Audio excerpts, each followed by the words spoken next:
Salut à tous, c'est Axel de testmobile.fr et aujourd'hui je vais vous présenter assez rapidement la mise à jour KitKat 4.4.2 qui a été déployée récemment sur le Xperia Z1.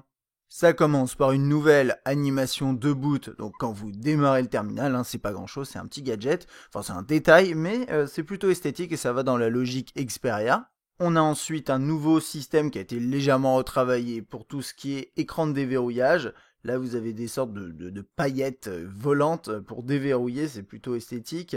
Et également la possibilité d'accéder à l'appareil photo rapidement de cette façon-là.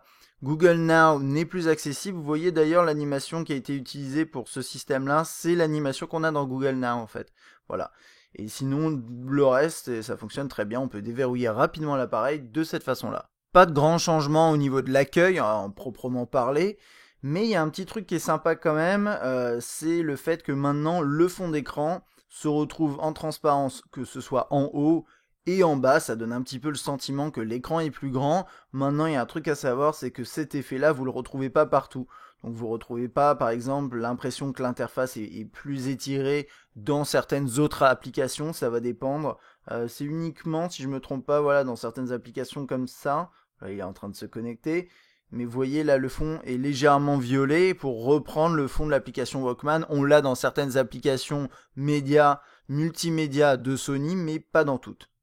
Le tiroir des notifications a été changé. Avant, on avait une petite barre en haut avec des accès rapides. On ne les a plus. Par contre, maintenant, on a... Oups, je viens d'effacer les notifications. On a des réglages rapides ici. Donc le double doigt est compatible, enfin est fonctionnel maintenant, avec un accès au son, luminosité, réglage, etc. Vous pouvez faire modifier pour changer ces éléments-là, les éléments affichés dans cet écran-là. Et si on appuie une seule fois, on éteint la fonctionnalité. Si on reste appuyé, on peut accéder aux paramètres. C'est plutôt bien fait. Après, c'est vrai que moi, j'avais pris l'habitude d'accéder aux paramètres par en haut et que du coup, c'est un petit peu plus long, je trouve. Mais bon, si vous avez le double doigt comme ça, à deux doigts, vous le prenez comme réflexe, ça peut aller assez rapidement finalement. Pas de grosses modifications au niveau du menu principal, d'ailleurs il y a quasiment rien. Le seul petit truc et qu'on a également sur le Z2, c'est ce petit effet, voilà. Quand on trie, quand on change les tris, on a un petit effet d'apparition, c'est purement esthétique et ça c'est quelque chose qu'on a également sur le Z2. Dans les paramètres, on a quelques petites nouveautés.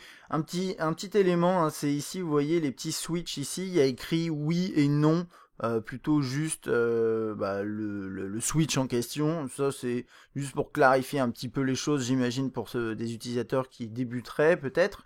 Dans personnalisation, on a quelques petites choses, notamment gérer les notifications qui permettent de définir quelles notifications vous voulez voir affichées dans le tiroir là-haut. C'est plutôt sympa, on a des trilles les plus récentes téléchargées et toutes.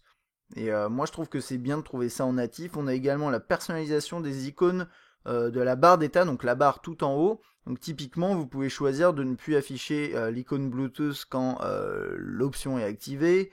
Vous pouvez choisir d'afficher ou non le pourcentage de la batterie. Donc par exemple, juste pour illustrer, vous regardez là-haut, hop, je décoche, ça va disparaître, ça va revenir.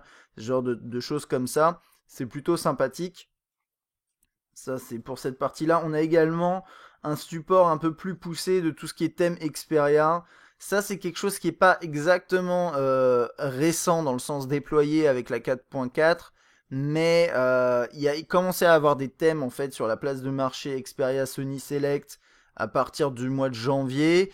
Et finalement, j'ai un peu le sentiment qu'on peut vraiment les utiliser qu'à partir de cette mise à jour. Mais dites-moi dans les commentaires si c'est pas le cas. Dernier petit truc dans les paramètres. Dans affichage, maintenant, vous pouvez gérer la balance des blancs de l'écran, donc gérer la température de l'écran, ça c'est plutôt sympa, c'est quelque chose qu'on trouve très très très rarement. On l'a également sous Windows Phone et là on l'a ici, donc si vous trouvez que votre écran tire un peu trop vers les rouges, les jaunes, je ne sais trop quoi, vous pouvez ajuster ça ou tout simplement pour que les couleurs conviennent à vos goûts et à vos besoins, j'ai envie de dire, en fonction de ce que vous faites, si vous faites de la photo, etc. etc. Dans tout ce qui est appel, là vous avez la possibilité maintenant de configurer l'annonce d'accueil de votre répondeur de cette façon-là. Donc là par exemple je suis en train de l'enregistrer, je peux la sauvegarder et l'enregistrer sur le terminal et la définir comme annonce. C'est plutôt sympa, ça il me semble que c'est nouveau depuis KitKat et c'est cette petite intégration finalement dans tout ce qui est téléphonie. D'ailleurs, pour continuer sur tout ce qui est lié à la téléphonie, on a également quelques petits changements esthétiques, la possibilité par exemple de, bon ça c'est des fonctionnalités, mais de rappeler rapidement la personne juste après avoir fait un appel, ce genre de petites choses. On a quelques toutes petites fonctionnalités en plus au niveau des appels, mais rien de transcendant. Dans tout ce qui est gestion de l'alimentation, on a toujours bien sûr le mode stamina. Et là, on a cette petite option qui est nouvelle, c'est placer données en arrière-plan en attente, économiser la batterie en envoyant les données d'arrière-plan à intervalles fixes. Donc plutôt que juste les garder, enfin ne pas les attraper, les télécharger quand vous êtes en mode stamina, vous avez la possibilité de placer les données en arrière-plan et en attente et de vous les envoyer à intervalles fixes. Je suis pas sûr qu'on puisse régler les intervalles, mais ça peut permettre d'éviter de devoir attendre de sortir de veille pour accéder à vos données. Ça c'est plutôt sympa, c'est à peu près tout dans les paramètres. On a juste dans impression la possibilité d'avoir accès à Google Cloud Print, et il me semble que ça c'est nouveau aussi, l'option synchroniser auto, synchro auto directement ici dans tous les comptes, et plutôt que de devoir aller dans chaque compte individuel. Dans tout ce qui est alarme et horloge, on a quelques petits ajustements, donc toujours oui et non ici. Ici, on a la possibilité d'accéder aux minuteries les plus utilisées. Peut-être esthétiquement parlant, il me semble qu'il y a peut-être quelques ajustements. Il y a aussi ça, c'est l'apparition de la météo dans tout ce qui est horloge mondiale. L'apparition de la météo, c'est quelque chose qu'on va retrouver dans l'agenda également, si j'arrive à le retrouver juste ici.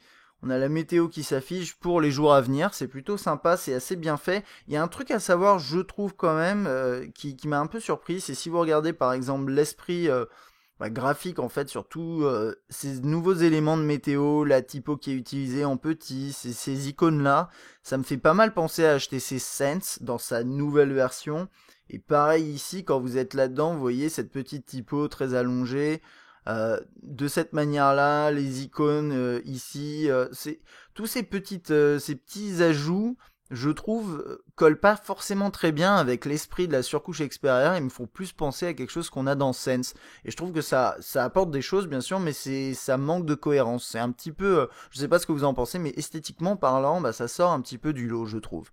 Au niveau du clavier, on a l'accès au smiley en accès plutôt rapide, et également la possibilité de basculer en mode clavier à une main de cette façon-là, avec la possibilité de changer d'emplacement. Ça peut être utile, et tout ça, ça se trouve ici, hein. Vous avez clavier complet ici, vous pouvez rebasculer en clavier complet et clavier à une main.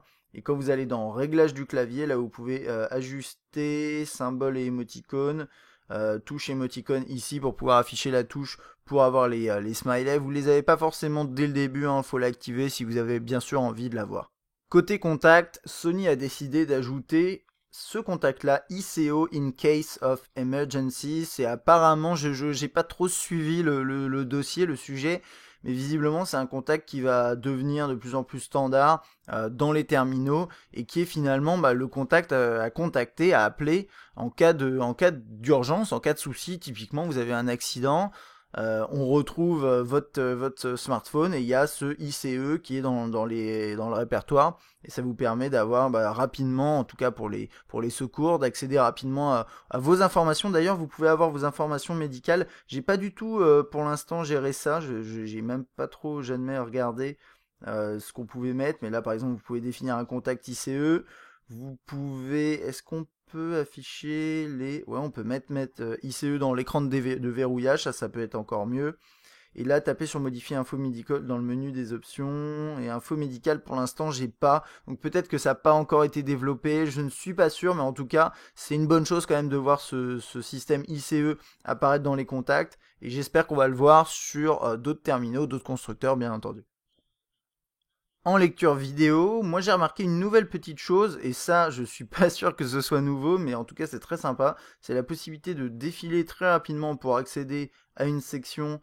Ça me fait un peu penser au système de chapitres qu'on peut trouver notamment chez sous la forme chapitre chez Samsung. Il y a un autre petit truc également, je vais essayer de vous montrer ça ici, quand on fait modifier la vidéo. Bon, vous le voyez pas parce que là c'est pas une vidéo capturée par le terminal, mais vous avez rogné et vitesse, vous pouvez faire des ralentis. Je sais pas si si j'ai une vidéo en stock qui peut permettre de faire ça. Bon, c'est pas grave, mais vous voyez un peu l'idée. On peut maintenant mettre des effets comme ça, faire des petits montages. Ça, on pouvait un peu déjà le faire, mais là, maintenant, vous avez la gestion de tout ce qui est vitesse, ralenti, etc. Donc, c'est plutôt sympa. Dans l'appareil photo, l'interface n'a pas changé. On trouve pas vraiment les fonctionnalités qu'on a vues sur le Z2 ou MWC pour des raisons aussi simples. Hein, c'est que ils reposent pas sur le même chipset. Alors, ils ont la même optique, mais ils n'ont pas le même chipset et du coup, ils peuvent pas offrir des fonctionnalités comme par exemple background defocus. Peut-être qu'ils le feront, je ne sais pas si Qualcomm fait des updates, mais en tout cas, a priori, c'est pas des choses qu'on verra apparaître. Le petit truc qu'on voit néanmoins, c'est la possibilité de maintenant de filmer en ayant les effets de réalité augmentée. Donc par exemple, conte de fées, ça va pas forcément fonctionner ici, mais avant on pouvait juste prendre des photos, maintenant on peut également filmer en ayant ce système de réalité augmentée là, qui veut pas se lancer, mais bref, vous connaissez le système et qui permettait juste avant de prendre des clichés.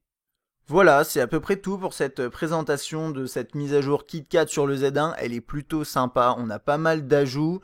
Aussi, il est important de signaler que les performances dans les benchmarks ont un peu augmenté. On a aussi l'impression que le terminal est un peu plus fluide à l'utilisation, mais c'est peut-être voilà, c'est très difficile de le vérifier. Dans tous les cas, on gagne quelques points dans des benchmarks comme N22. Là, c'est un terminal qui passe maintenant à 34 000, 35 000 dans N22, ce qui est plutôt bien. Mais est-ce que ça nous apporte vraiment quelque chose à l'utilisation? Je ne sais pas. En termes d'autonomie, j'ai pas constaté pour l'instant de grosses chutes ou de grosses améliorations. Faudra voir sur le long terme. Et n'hésitez pas d'ailleurs, si vous avez cet appareil et que vous avez fait la mise à jour, à nous signaler dans les commentaires si vous avez l'impression que l'appareil est plus ou moins autonome. Il y a quelques petits bugs qu'on a trouvés également, dont un que j'ai pas moi sur mon appareil, mais c'est Migat qui a rédigé l'article, qui l'a eu sur le sien, donc je sais pas si vous l'aurez, mais quand il branche des écouteurs en jack, qu'il écoute de la musique avec Play Music, pas avec Walkman ici, ça fonctionne et quand il enlève les écouteurs, parfois le haut-parleur ne va pas fonctionner. Le son va sortir par la sortie audio. Enfin, c'est un petit peu étrange ce bug. Donc ça, c'est un truc. Et également, là, vous voyez, vous avez les micro-applis qui s'affichent au multitâche. Ça, par contre, moi, je l'ai constaté. À certains moments, les micro-applis ne vont pas s'afficher dans le multitâche. Je ne sais pas pourquoi. Vous pouvez reboot, redémarrer votre terminal et vous aurez les micro-applis qui réapparaissent. Mais c'est un petit peu gênant, je trouve, surtout si vous les utilisez régulièrement. Voilà, c'est à peu près tout, hein, comme je disais, pour cette mise à jour. Si vous avez des remarques à faire, des trucs que vous avez trouvé en plus de nous, des éléments qui ont peut-être été déployés un peu avant et qu'on a signalé là, mais c'était pas forcément correct. N'hésitez pas à nous corriger dans les commentaires sur YouTube ou sur testmobile.fr. J'espère que cette vidéo vous a plu et moi je vous dis à bientôt.